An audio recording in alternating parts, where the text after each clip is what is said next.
and then I'll explain it. I just want to see your reaction first. Okay? From our perspective, we were talking about value, and we talked about moral relativity, and on atheism and naturalism, how actually everything is relative. And this is the prevailing philosophical position of most post-enlightenment, post-modernist philosophers like Nietzsche and Bertrand Russell and Jacques Derrida and others. Yeah, we'll come back a little bit. So in other words, moral relativity suggests that you make your own morality, right? You make your own purpose, you make your own morality. From an Islamic perspective, we say that obviously God, the all-knowing, the all-powerful, the all-wise, He is the one who sets the standards, He's the one who makes the morals. For us, the worst sin, the worst thing to do, worse than murder. Wait, what's going on? Worse than murder is this thing called shirk, and I'll tell you what it means. Shirk is the association of partners with God. Before I want to say something, I want to make a controversial statement first, yeah? I'm going to make a controversial statement, a ridiculous statement, and then I'm going to explain the statement. Let's suppose that this is on Islamic theology, yeah? You come out from planet Earth, and there was this imaginary button. Yes, but you're a Muslim. Let's say pretend you're a Muslim. There's an imaginary button. You press it, the whole Earth blows up and destroyed. That's not a great button to have. It's not a great button to have, right? Let's pretend that button exists. You go now. You're on the moon, on Mars. You go there. Button, crazy button. Press the button. Everyone blows up. You would think that's the worst thing you can do to human beings, and it is. I mean, from an Islamic perspective, killing one person is like killing the whole of humanity, right? It says in the Quran, chapter 5, verse 32, that killing one person is like killing the whole of humanity, right? So killing murder is one of the high sins in Islam. It's not like we don't appreciate murder. We do appreciate it. But the ridiculous statement I wanted to make to you is as follows. Do you know that button that you press and the murder and all that stuff?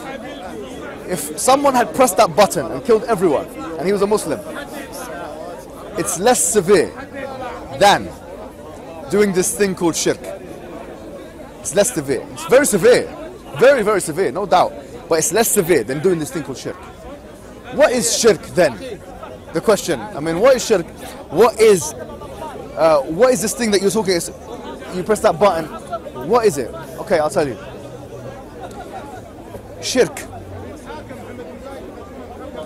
is when you give the rights. We believe in God. God, the creator of the universe, the heavens and the earth, everything, yeah? The maintainer, the sustainer, etc. Shirk is when you give the rights of God to other than God. That's basically it. What are the rights of God? The rights of God from the Islamic perspective are as follows.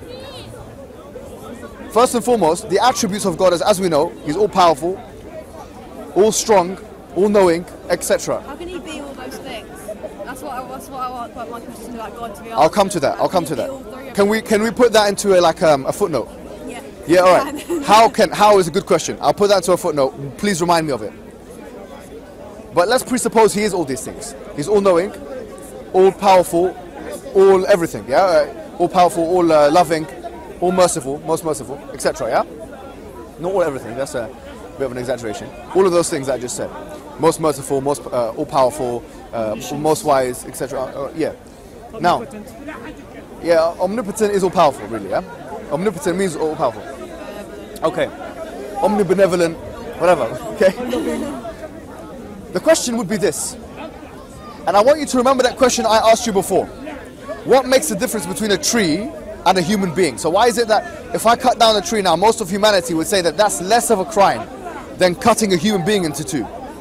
The reason why, your subjective reasoning, which I didn't disagree with, yeah, I agreed with it completely, was that the tree has the intrinsic values, yeah, that tree has are less superior than the intrinsic value that the human being has.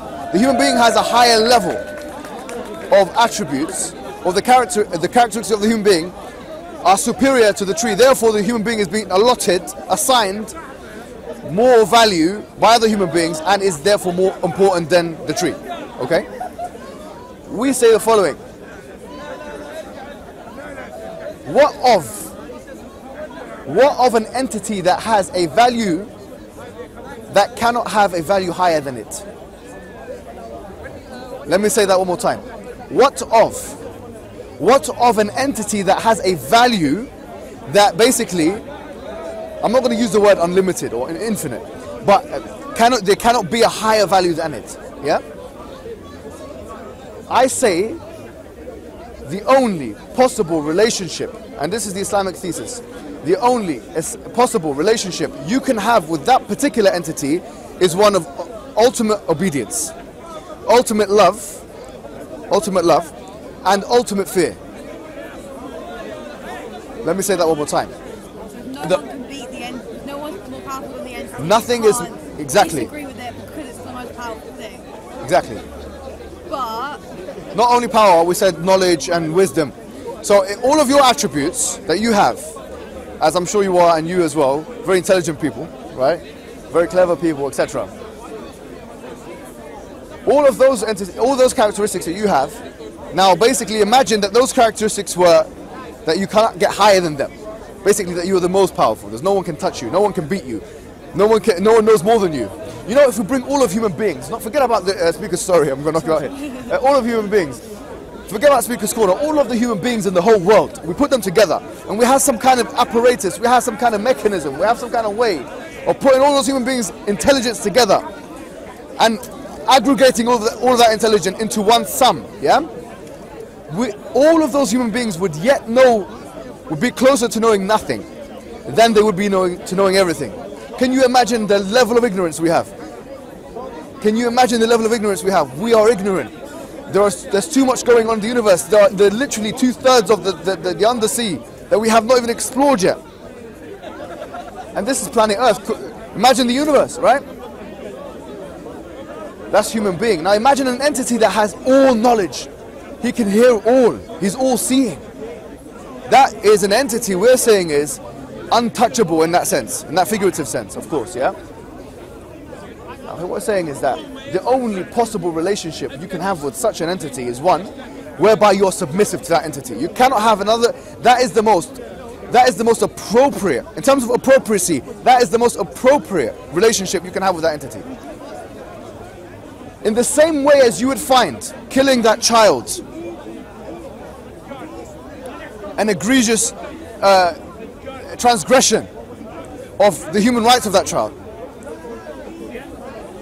The case, because of the intrinsic characteristics of that child, we say is the same reason why shirk, association of partners with God, is the most egregious transgression or crime that anyone can make on anything. In other words, just like the child has rights, the creator has rights, yeah? So when someone realigns the appropriate relationship they should be having with the creator and they realign it to the creation, we say that that is the worst possible realignment. But what happens on that day, billions and billions and billions of years' time, when we have literally seen everything, done everything, worked out everything, there's no illness, there's no... Human beings are perfect, we know everything. What happens to that entity then? What happens when we have all the knowledge and there's just... Like, why should we strive to get there rather than obey someone that is there? What I'm saying to you is this. That entity, if we presuppose its existence, it doesn't have an end, right? It continues. And we're saying that human being will never reach a point where it knows everything, by virtue of its insignificance on the universe. Its placement on the universe is an insignificant placement. We will never be able to encompass all that which is around us. For that reason, we say that, look, when we're talking about that appropriate relationship, now we'll go back to our analogy, the ridiculous thing that we said, that I know to secular ears it sounds like the most ridiculous thing you can ever say. Not killing one child, killing all the children, not killing one human, killing all the humans. Press a button, you're on Mars, press one button, every human being blows up, the whole planet Earth is blown to smithereens, yeah? We're saying, for a Muslim to do that is one of the worst things you can possibly do, right? It's you know, you're going to hell, you know, how dare you do that? But that is not as bad as the person giving the rights of God to other than God. Why? Now you might say, what the hell are you talking about, my friend? What the hell are you saying? The reason why is because aggregate value of all of those human beings on that planet Earth, as we've talked about value assignment, and this was a big theme of what we were talking about today, the aggregate value of all those human beings combined on that planet Earth doesn't even amount to a drop in the ocean compared to the value of God. Therefore, when we talk about God's value, inappropriacy when it comes to the rights of God has a more severe implication, has a deeper consequence, has a higher ramification. For that reason we say this. We say that the most appropriate relationship to have with an entity that is all powerful, all knowing, all hearing, etc., is that relationship of submission. That's what Islam actually means. Islam is submission to one God. And the biggest crime of humankind is to misappropriate that relationship and to assign the rights of God to other than God. That's the biggest crime. That's, from my perspective, the clearest thing I can say about the Islamic thesis. Do you get that? Now, let's bring out the footnote you were saying. How do we know that God is all powerful, all knowing, all hearing, etc.? How do we know that? I say this. Let's go back to the dependency, because we were talking about the baby on the incubator. We were talking about as well human being on a life machine, right? One theme that we will always come back to when we're talking about these issues is contingency, is dependency. Contingency is dependency, right? I say the following. In the realm that we live in, everything is contingent. Everything is dependent. In the realm that we live in, everything is dependent. In the universe, everything is dependent. Something is dependent upon something else. Give me an example of something other than that. Give me an example of one independent entity that lives within the universe and is with us now that we can point the finger at, empirically see and see. There's nothing, right? Everything in the universe is dependent upon something else. The universe, therefore, and before I'm accused by some atheist or someone of committing the fallacy of composition, because there is a fallacy called the fallacy of composition. This is not reasoning by composition. This is an inductive type argument, actually, if you think about it. Because I'm looking at things that I can empirically see. So this is inductive reasoning. I'm saying that here, the universe itself must be dependent. Especially if you presuppose a beginning to the universe, which is the prevailing theory in science. Okay. If that is the case, what is it dependent on? That's the question. And you continue going backwards. So it's dependent upon something else which is dependent. It requires an independent entity to start it all off. That's what it requires. And your independent entity is Allah. Forget about the word Allah. Allah in Arabic just means Al-Ilah. Al-Ilah just means the God. That's what, literally Allah just means the God. It's all God. It's just an Arabic word. The Christians call God Allah. In Arabic, Christian Arabs, they call God Allah. Eli is very close to Allah. Eli, lema sabaqtani. You might have heard this in the Bible. You know, God, why have you forsaken me? Eli, lema sabaqtani. In Aramaic, Eli. The Aramaic Eli is very similar to the word Allah. Now the point is this. We're saying that there was an entity that came before the universe which is independent.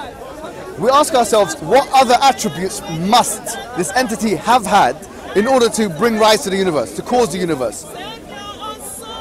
Unless someone says, I don't believe in causation, which is something some people say, they throw all of the laws of logic out the window. Don't believe in causation, fine.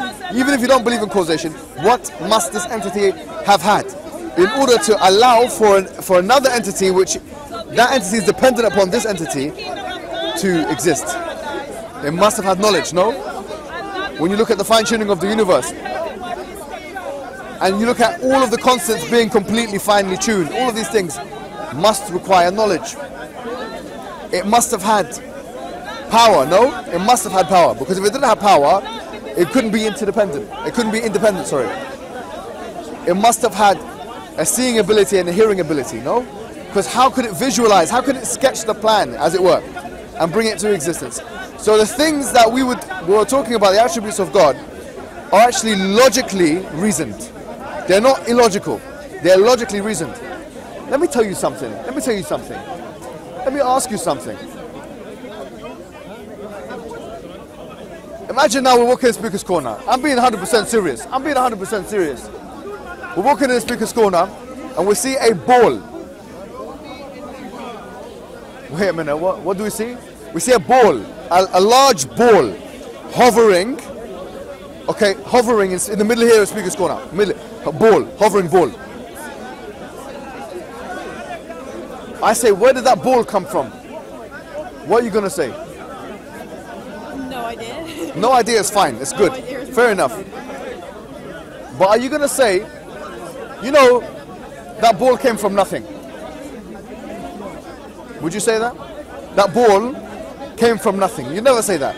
Because we know that something cannot come from nothing. Okay, good.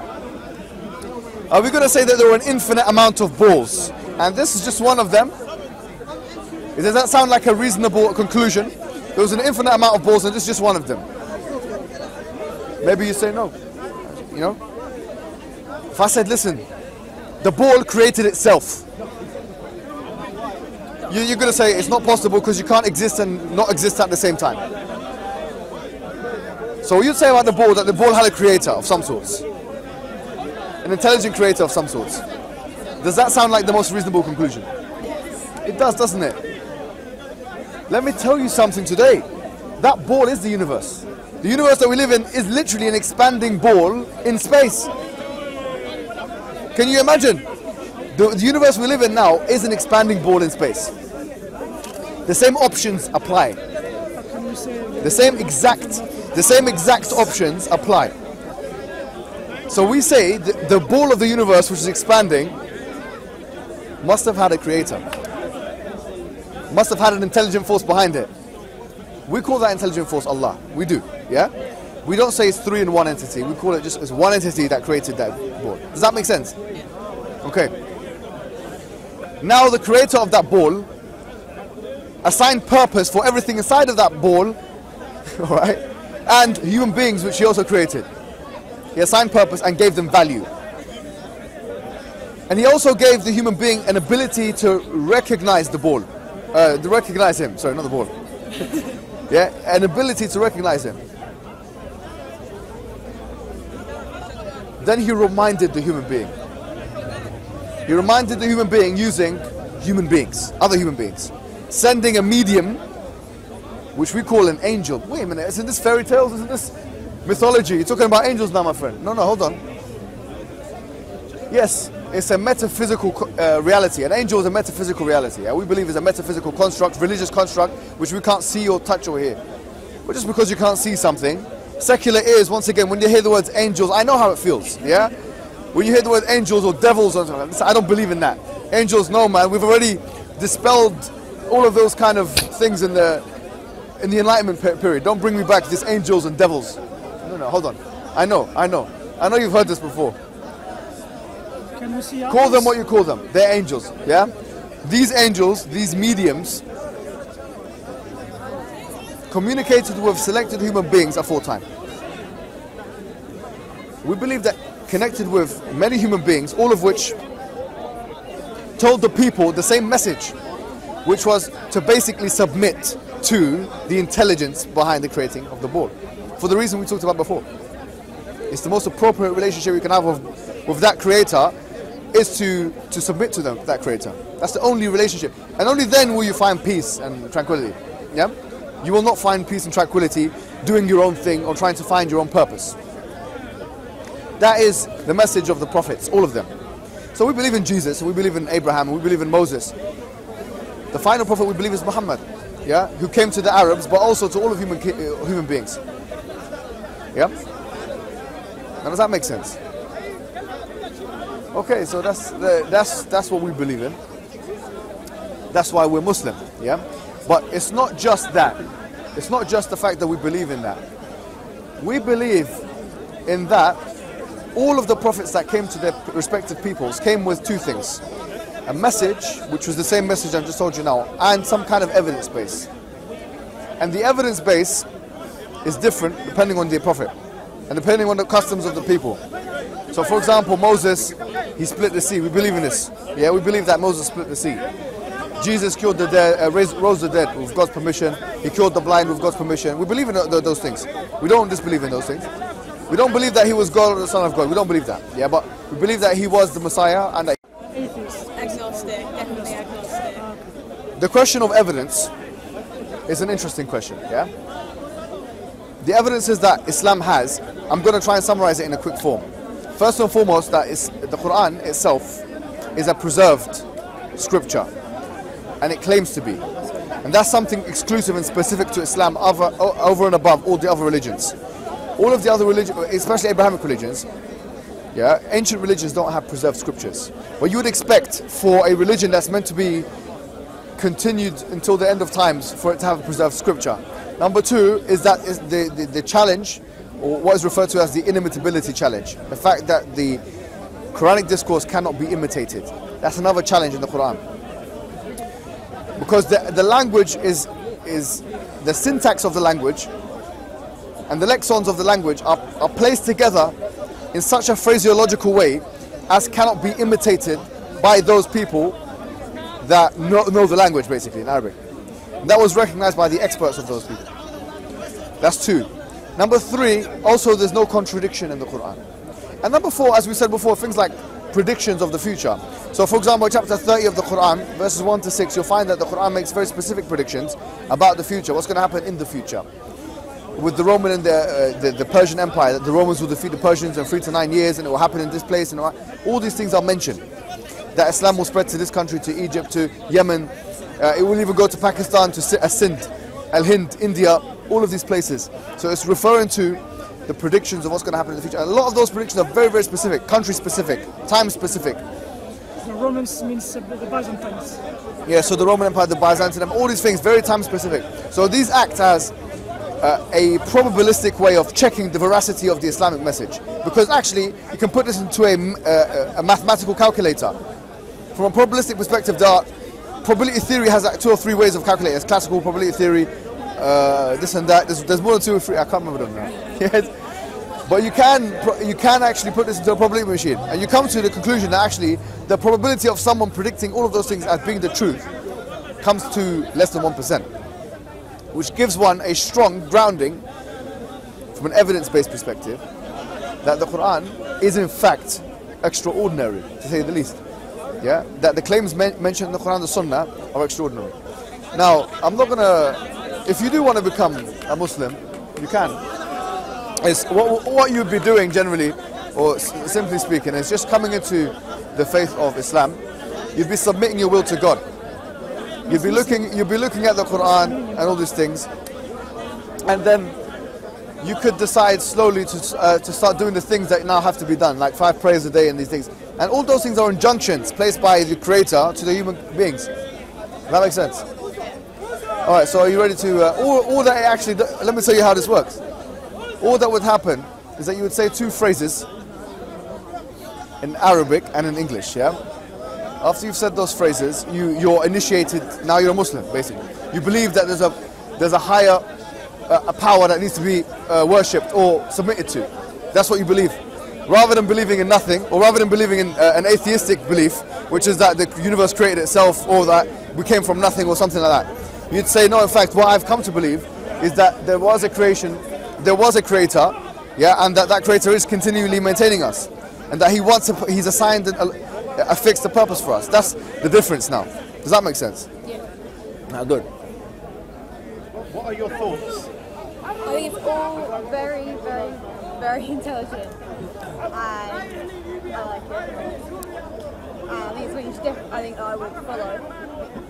Not in the way of us claiming something with it, but the general idea is something that I would leave myself. But the day, if they ever do get the science to say no, sorry, you're wrong, then that's something we should automatically flow to. So while it produces... Are you referring to the abortion thing that we were talking about? No. Yeah. So they created the Earth. The day that science is discovered, then I think it's when everyone needs to fly and just stop. What sign can convince you that Quran is from God? So, I want to understand a bit more of what you just said. Let me Yeah, sorry, go. question. Yeah, sorry. What will convince you that Quran is word from God? Have you thought of that? Something extraordinary. What? That What? I don't Say it, know say it. until it. What thing? You don't know What thing? until it hits you. You don't know. You No, that but moment think, of think. belief. If Everyone you, has if, you, if you think that God exists, then you have to have a proof, right? I don't know God. I don't know God. She's You agnostic, she's agnostic. yeah, but if you are agnostic, you have to have proof. Why are you agnostic? Because we don't believe. It means you in don't know. I'm not various things. atheist. I'm agnostic. I don't know. She doesn't know. I know what agnostic is, but what I'm asking you, have you never searched for God, or you just became like agnostic? No, I don't believe nothing. Well, I didn't grow up in a religious family, but I did grow up in a family that was like, there is no God, and you shall not believe there is a God. So I've never had someone help me formulate an opinion, so I just don't know I think at this stage, what I want you to do is just think it over. Yeah? Okay. Yeah, because I feel like I don't want to make you feel like there's pressure on you to make any kind of decision. Seriously, yeah? But hopefully today, have you seen the other side of the... Yeah, like my job as someone who tries to educate people on Islam, yeah, is literally to do that. To give people what the facts are, the reasoning behind why we've made our decision, and then the choice is yours. Do you get it? So what I'm going to do when we switch off the camera is I'm going to give you guys my details and stuff. How you can contact me and stuff like that. We'll give you some resources and something like that.